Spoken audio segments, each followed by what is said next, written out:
الحمد لله رب العالمين نحمده ونصلي على رسوله الكريم إن الله وملائكته يصلون على النبي يا أيها الذين آمنوا صلوا عليه وسلموا تسليما بلغ العلا بكماله كشف الدجى بجماله حسنت جميع خصاله صلوا عليه وآله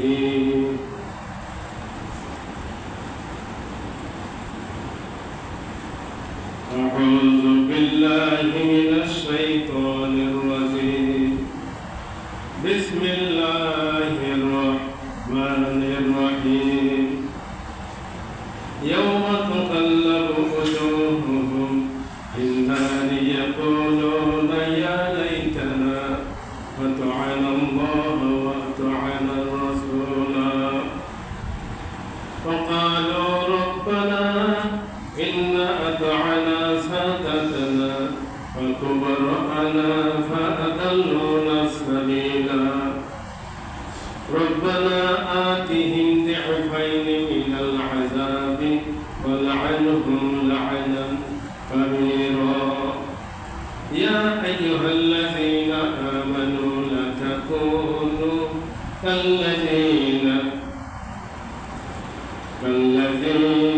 آذوا موسى فبرأه الله مما قالوا وكان عند الله وزيرا يا أيها الذين آمنوا اتقوا الله وقولوا قولا سديدا إلا آخر آيات সম্মানিত মুসল্লিবৃন্দ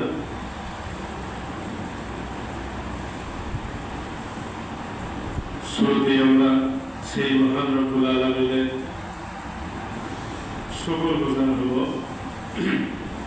যিনি আমাদেরকে আজ মসজিদে আসার জন্য সুযোগ করে দিয়েছেন। আমরা সেই মহান রব্বুল আলামিনের শুকরগুজার হচ্ছি, সকলে বলি আলহামদুলিল্লাহ।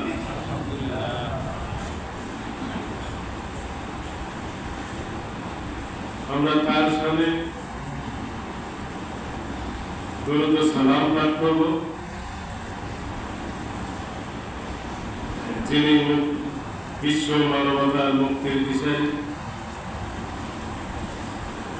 হযরত মুহাম্মদ সাল্লাল্লাহু আলাইহি সাল্লাম, যার উপর একবার দরুদ পাঠ করলে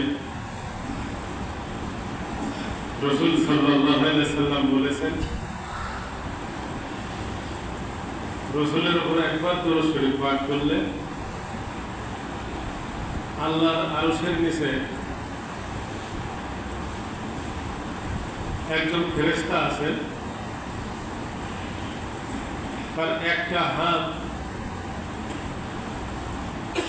পৃথিবীর পূর্ব প্রান্তে বাম হাত আর পশ্চিম প্রান্তে হচ্ছে তার ডান হাত। মাথাটা তার আরশের নিচে, পা দুটো তার 7 তবক জমিনের নিচে। রাসূলের উপর একবার দরুদ পাঠ করলে ওই ফেরেশতা আরশের নিচে একটা নূরের সমুদ্র আছে, সেই সমুদ্রতে একবার গোসল করেন। ফেরেশতার চেহারা কেমন? আরশের নিচে আল্লাহ রাব্বুল আলামিনের আরশের নিচে মাথা, 7 তবক জমিনের শেষ প্রান্তে হচ্ছে তার পা, বাম হাতটা হচ্ছে পৃথিবীর পূর্ব প্রান্তে, ডান হাতটা হচ্ছে পশ্চিম প্রান্তে। ফেরেশতা কত বড় ফেরেশতা, বিরাট ফেরেশতা না? এই ফেরেশতা আল্লাহর আরশের নিচে একটা নূরের সমুদ্র আছে, সেই সমুদ্রে ওই ফেরেশতা গোসল করে কোনো ব্যক্তি যদি রসুলের উপরে একবার দরুদ শরীফ পাঠ করে, কোনো ব্যক্তি যদি একবার দরুদ শরীফ রসুলের উপর পাঠ করে, তাহলে ওই ফেরেশতা নূরের সমুদ্রে গোসল করে। গোসল করার পর ওখান থেকে উঠে গাটা ঝাড়া দেয়। দেওয়ার পরে প্রত্যেক পানির ফোঁটায় একজন করে ফেরেশতার জন্ম হয়। প্রত্যেক পানির ফোঁটায় একজন করে ফেরেশতার জন্ম হয়। যত ফোঁটা পানি ওই ফেরেশতার গায়ে থেকে পড়ে, তত ফোঁটা পানির বিনিময়ে একজন করে আল্লাহ রহমতের ফেরেশতা হয়। এবং ওই ফেরেশতাগুলি তাহলে কতগুলি ফেরেশতা হবে? হাজার হাজার হবে না, বেশি হবে তার চেয়ে। এই সমস্ত সব ফেরেশতা যিনি দরুদ শরীফ পাঠ করলেন, তার রূহের মাগফিরাতের জন্য, তার জীবনের গুনার জন্য আল্লাহর কাছে সবাই ফরিয়াদ করতে থাকে। কিয়ামত পর্যন্ত ফরিয়াদ করতে থাকবে, আল্লাহ তোমার এই বান্দা জীবনের সব গুনাহ মাফ করে দাও। তাহলে আমরা সেই ব্যক্তির শানে, বিশ্বনবী মুহাম্মদ রাসূলুল্লাহ সাল্লাল্লাহু আলাইহি সাল্লামের শানে আমরা সকলে বলি সাল্লাল্লাহু আলাইহি সাল্লাম। সম্মানিত মুসল্লিবৃন্দ, এই হচ্ছে রসুলের উপর দরুদ শরীফ পড়ার একটা ফজিলত। আর পৃথিবীর মানুষ যত আছে, যতজন দরুদ শরীফ পাঠ করবে, আল্লাহর ফেরেশতা আছেন, সেই ফেরেশতারা যে ব্যক্তি দরুদ শরীফ পাঠ করবে, রাসূল পাক সাল্লাল্লাহু আলাইহি সাল্লামের রওজা মুবারকে গিয়ে তাকে জানানো হবে, আপনার উপর পৃথিবীর মানুষ অমুক গ্রামের, অমুক ইউনিয়নের, অমুক থানার, অমুক জেলার, অমুক দেশের দরুদ শরীফ পাঠ করেছে। এইভাবে তাকে জানানো হবে।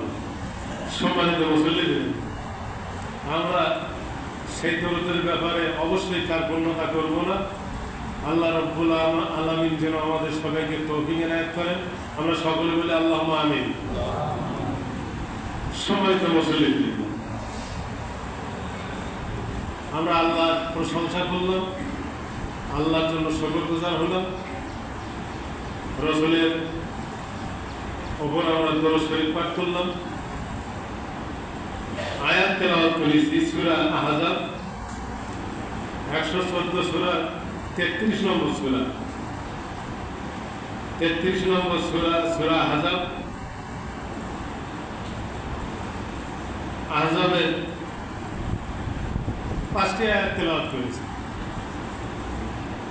5টি আয়াতের আলোচনা করা যদিও সম্ভব হবে না, আলোচনার খাতিরে আমি 5টি আয়াতই তেলাওয়াত করেছি। যতটুকু করা যায় আমরা চেষ্টা করব। আল্লাহ যেন আমাদের তৌফিক এনায়েত করেন আলোচনা করার জন্য। আমরা সকলে মিলে আল্লাহুম্মা আমিন।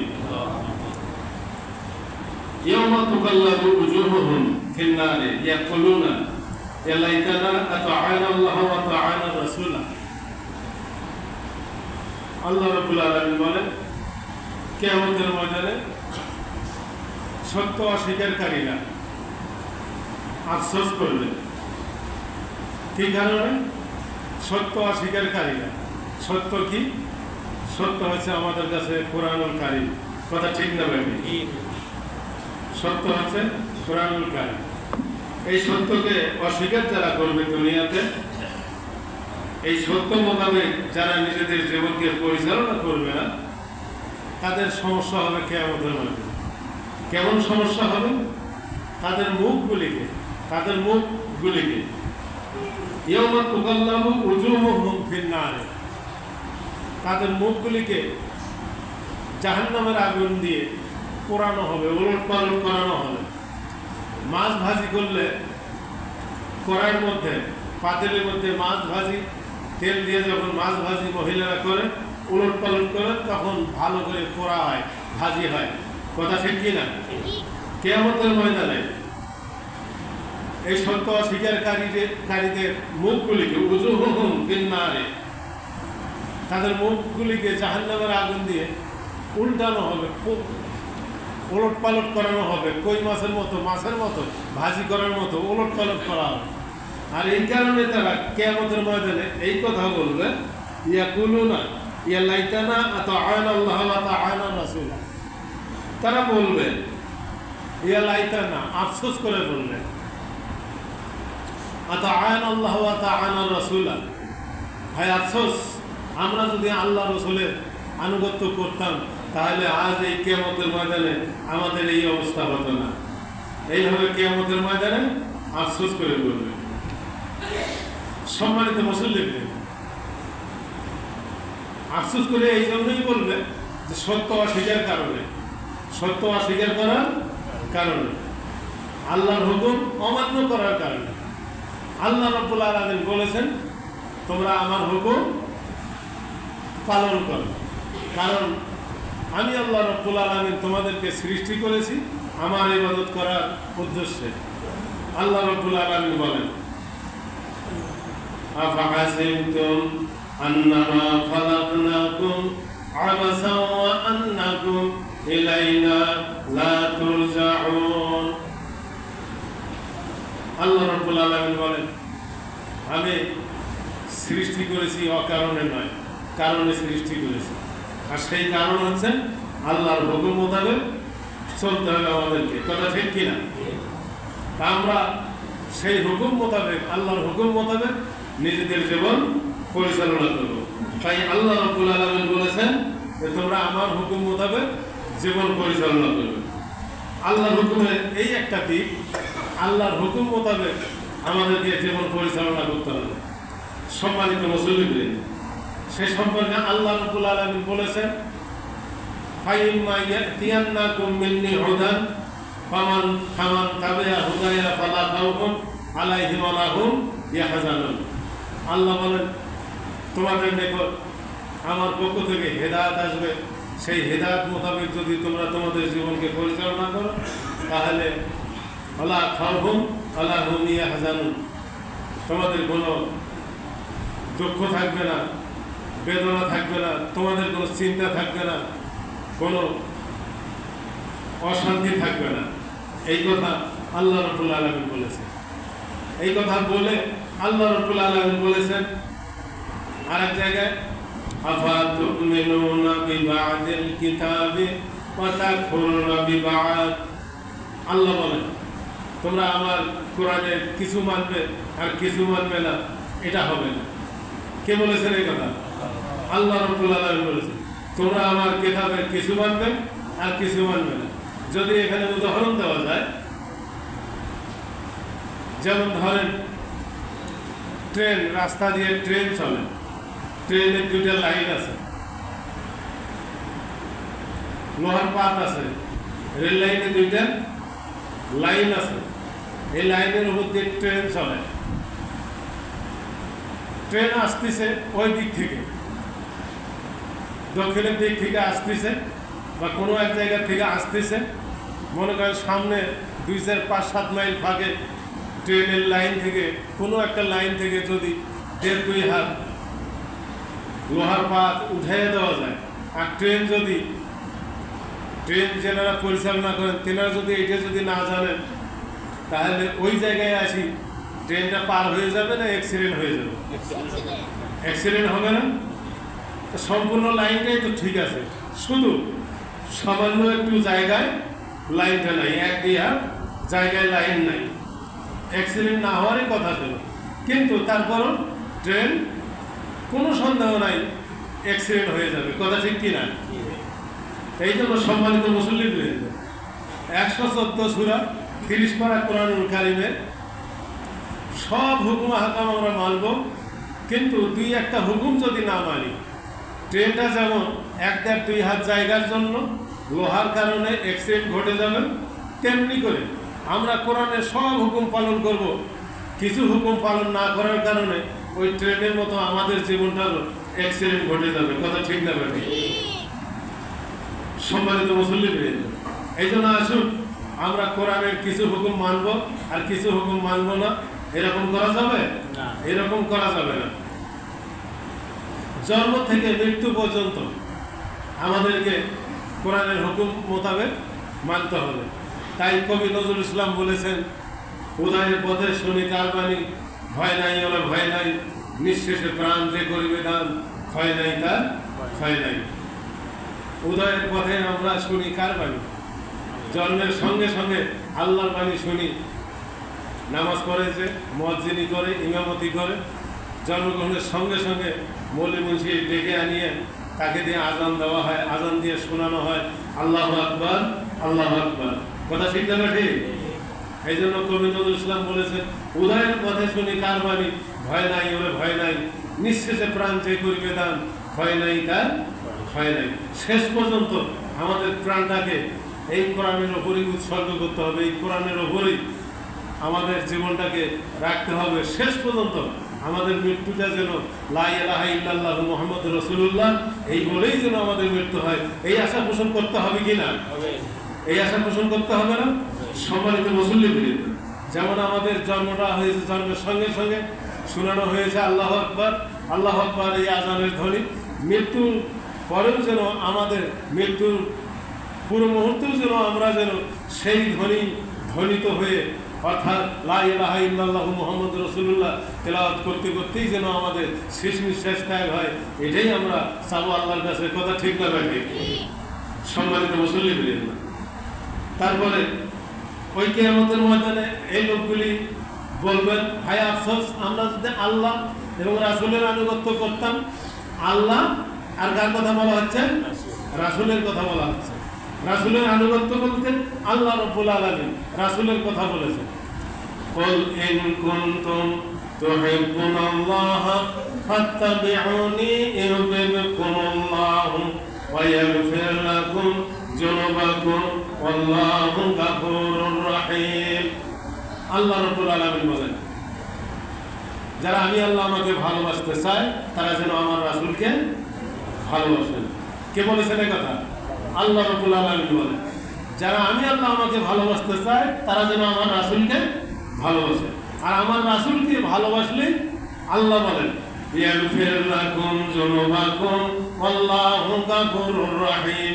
আল্লাহ বলেন, আমি গাফুরুর রহিম, আমার বান্দাদের এই ভালোবাসার কারণে জীবনের সব গুনাহ আমি আল্লাহ মাফ করে দেব। ইয়াগফির লাকুম যুনুবাকুম, ইয়াগফির লাকুম যুনুবাকুম। আল্লাহ বলেন সব গুনাহ আমি আল্লাহ রাব্বুল আলামিন মাফ করে দেব। আল্লাহ রাব্বুল আলামিন হচ্ছে গাফুরুর রহিম। আমরা বলি না আল্লাহ গাফুরুর রহিম, কিন্তু নামাজ না পড়ে কি হয় গাফুরুর রহিম? অনেক বেনামাজি আছে, তারা বলে আল্লাহ গাফুরুর রহিম। আল্লাহ গাফুরুর রহিম নামের ওসিলে আল্লাহ মাফ করে দেবেন আমাদের। সম্মানিত মুসল্লিবৃন্দ, মুসলমানদের ইসলাম ধর্মে সর্বশ্রেষ্ঠ হচ্ছে ইবাদত নামাজ। সর্বশ্রেষ্ঠ ইবাদত কি? নামাজ। বাইনাল আবদি ও বাইনাল কুফরি তারকুস সালাত। বাইনাল আবদি ও বাইনাল কুফরি তারকুস সালাত। রাসূল সাল্লাল্লাহু আলাইহি ওয়াসাল্লাম বলেছেন, কাফির আর মুসলমান এর মধ্যে পার্থক্য হচ্ছে নামাজ। কাফির আর মুসলমান এর মধ্যে পার্থক্য হচ্ছে নামাজ। আল্লাহ রাব্বুল আলামিন নামাজ সম্পর্কে বলেছেন সূরা আনকাবুত 29 নম্বর সূরা 45 নম্বর আয়াত, ইন্না সালাতা তানহা আনিল ফাহশাই ওয়াল মুনকার। নিশ্চয়ই নামাজ যারা আদায় করে, নামাজ যারা পড়ে, আল্লাহ রাব্বুল আলামিন বলেন তারা সব রকমের অশ্লীলতার থেকে বিরত থাকবে। নামাজ এটাই শিক্ষা দেয়, নামাজ মুসল্লিদেরকে, মুসলমানকে, ইমানদারদেরকে। কথা ঠিক না বেটে? সম্মানিত মুসল্লিদের, এই জন্য আমাদেরকে নামাজ পড়তে হবে। রাসূলকে অনুসরণ করার কারণে নামাজ আদায় করতে হবে। নামাজের মাধ্যমে আমরা তেলাওয়াত করব কোরআনের অনেক আয়াত, কোরআনের সব সূরাগুলি, যে যতটুকু পর্যন্ত জানি।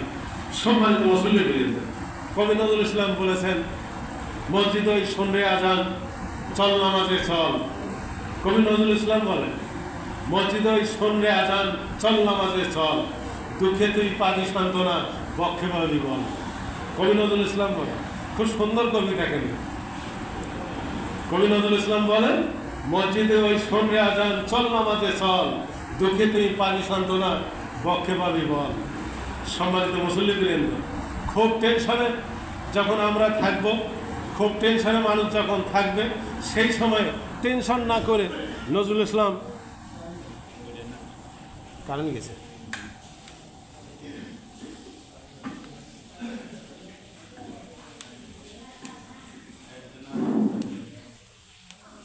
কবি নজরুল ইসলাম এই কথা বলেছেন। এই জন্য রাসূল পাক সাল্লাল্লাহু আলাইহি সাল্লাম বলেছেন, যে ব্যক্তি নামাজ পড়ে তার জন্য আল্লাহ রাব্বুল আলামিন এক নম্বরে, রাসূল পাক সাল্লাল্লাহু আলাইহি সাল্লাম বলেন, যে ব্যক্তি নামাজ পড়ে তার জন্য এক নম্বরে আল্লাহ রাব্বুল আলামিন রিজিকের দরজাগুলি সব খুলে দেন। সুবহানাল্লাহ। রিজিকের দরজাগুলি সব খুলে দেন সেই নামাজের জন্য। দুই নম্বরে হচ্ছে রাসূল পাক সাল্লাল্লাহু আলাইহি সাল্লাম বলেছেন এক হাদিসে, এক নম্বরে তার জন্য রিজিকের সব দরজা আল্লাহ রাব্বুল আলামিন খুলে দিবেন। দুই নম্বরে হচ্ছে মৃত্যুর সময় তার কষ্ট হবে না। একজন নামাজি মৃত্যুর সময় কষ্ট হবে না। তিন নম্বরে হচ্ছে কবরে তার আযাব হবে না।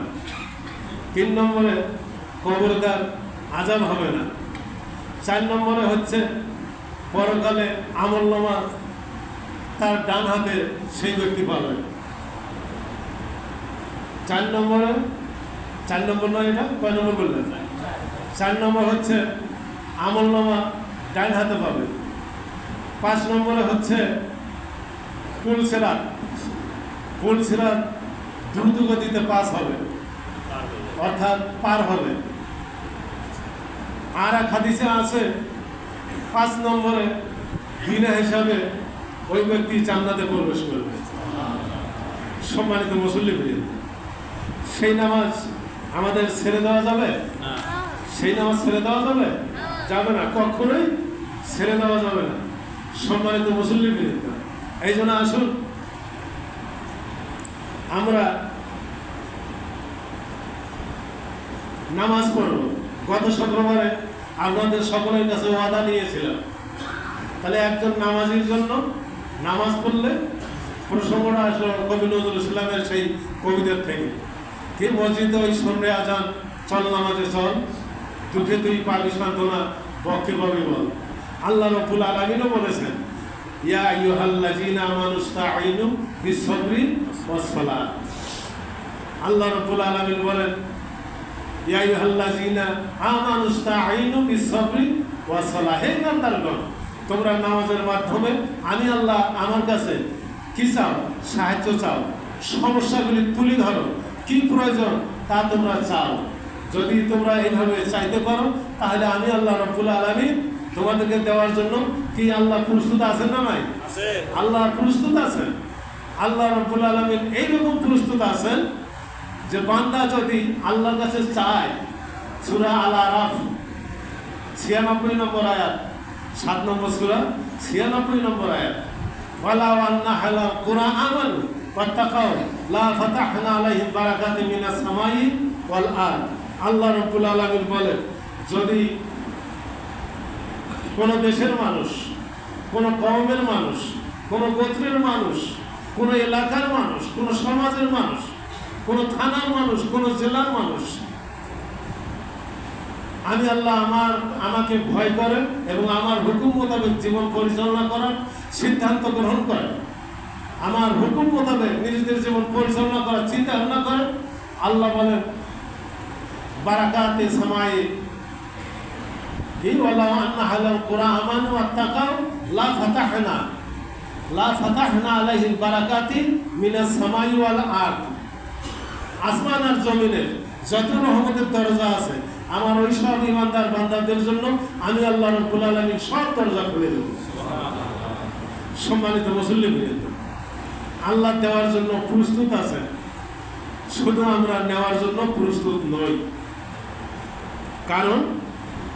কারণ হচ্ছে কিয়ামতের ময়দানে যখন এই মানুষগুলি তাদের মুখমণ্ডলগুলিকে জাহান্নামের আগুন দিয়ে উল্টানো পাল্টানো হবে, তারা আফসোস করে বলবে, আমরা যদি আল্লাহ রাসূলের আনুগত্য করতাম তাহলে আজ এই কিয়ামতের ময়দানে এই অবস্থা আমাদের হতো না। তারপরে এই লোকগুলি বলবে, কি বলবে? وقالوا ربنا إنا أطعنا سادتنا ওয়া কুবরানা ফাদাল্লুনা সাবিলা। তারপরে এই লোকগুলি বলবেন কিয়ামতের ময়দানে, হে আল্লাহ, আমরা আমাদের নেতা যারা ছিল, আমাদের নেতাদের ওপরে আরো যারা ক্ষমতাবান লোক ছিল, তাদের কথা মোতাবেক চলায় আমরা পথভ্রষ্ট হয়ে গিয়েছিলাম। ওয়াকালু রব্বানা ইন্না আতা'না সাদাতানা, আমরা আমাদের নেতাদের কথা মোতাবেক চলেছিলাম আমাদের জীবনের পর দুনিয়ার জীবনে। তারপর আমাদের নেতাদের ওপরে যারা ক্ষমতাবান ছিল, পাওয়ারে ছিল, এরকম আছে না নাই? নাই? গ্রামে আছে নেতা, গ্রাম থেকে বের হলেই আছে ক্ষমতাবান শক্তিশালী বড় নেতা। তাদের কথা বলতেছেন এই সমস্ত মানুষ। সাদাতানা ওয়া কুবরানা, আমাদের নেতা ছিল, আমাদের ক্ষমতাবান লোক ছিল, তারাই আমাদেরকে ফাদাল্লুনা সাবিলা, পথভ্রষ্ট করেছিল দুনিয়ায়। যারা আমাদেরকে পথভ্রষ্ট করেছিল, যারা আমাদেরকে বিভিন্ন রকমের উস্কানি দিয়ে, আমাদেরকে টাকা পয়সা দিয়ে, বিভিন্ন রকমের সাহায্য সহযোগিতা করে আল্লাহ তোমার রাস্তা থেকে, আল্লাহ রসুলের আদর্শ থেকে বিচ্যুত করেছিল, পথভ্রষ্ট করে আমাদেরকে জাহান্নামে বানিয়েছে, তাদেরকে আল্লাহ আজ এই কিয়ামতের ময়দানে তাদের শাস্তির জন্য তোমার কাছে আবেদন করি। রব্বানা আতিহিম দি'ফাইনি মিনাল আযাবি ওয়ালআনহুম লা'নান কাবীরা। এই মানুষগুলি কিয়ামতের ময়দানে এই সমস্ত লোকদের জন্য ডবল শাস্তির জন্য আবেদন করবে আল্লাহর কাছে। রব্বানা আতিহিম দি'ফাইনি, ডবল আযাব দাও আল্লাহ, তাদেরকে ডবল শাস্তি দাও।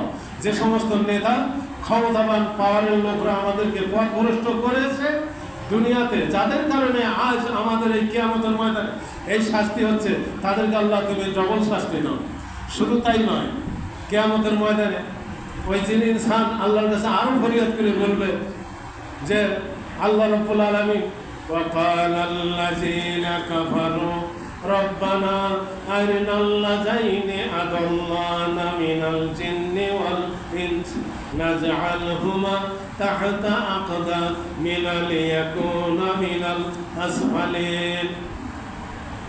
কিয়ামতের ময়দানে ওই সমস্ত নেতা ক্ষমতাবান পাওয়ারি লোকদের বিরুদ্ধে অভিযোগ করবে আল্লাহ, তারা যেন জান্নাতে যেতে না পারে, তাদেরকে ডেকে আনা হোক আমাদের সামনে উপস্থিত করা হোক, তাদের বুকের ওপর পা রেখে তাদেরকে পদপিষ্ট করে পদদলিত করে আমরা জাহান্নামে চলে যাই। এইভাবে কিয়ামতের ময়দানে এই জাহান্নামী হওয়া, এই জাহান্নামের শাস্তি পাওয়া লোকগুলি আল্লাহর কাছে ফরিয়াদ করবে আর বলবে যে আল্লাহ, তাদেরকে আমার সামনে নিয়ে আসা হোক, তাদের বুকের উপর পাড়া দিয়ে আমরা জাহান্নামে চলে যাই। সম্মানিত মুসল্লিবৃন্দ, এই জন্য আসুন, ওই যে কবিতাটা বললেন কবি নজরুল ইসলামের, উদয়ের পথে শুনি কার বাণী, ভয় নাই ওর ভয় নাই, নিঃশেষের প্রাণ যে করি বিধান, ক্ষয় নাই তার ক্ষয় নাই। আমাদের জন্মটা হয়েছে, জন্মের সঙ্গে সঙ্গে আমাদেরকে শোনানো হয়েছে আমাদের কানে আল্লাহু আকবার, আমাদের মৃত্যুটাও যেন হয় লা ইলাহা ইল্লাল্লাহু মুহাম্মাদুর রাসূলুল্লাহ সাল্লাল্লাহু আলাইহি ওয়াসাল্লাম। কথা ঠিক না ঠিক? আল্লাহ আমাদের সকলের জন্য শুরু এবং শেষ কবুল করে নিন, আল্লাহুম্মা আমিন। ওয়া আখিরু দাওয়ানা আলহামদুলিল্লাহি রাব্বিল আলামিন।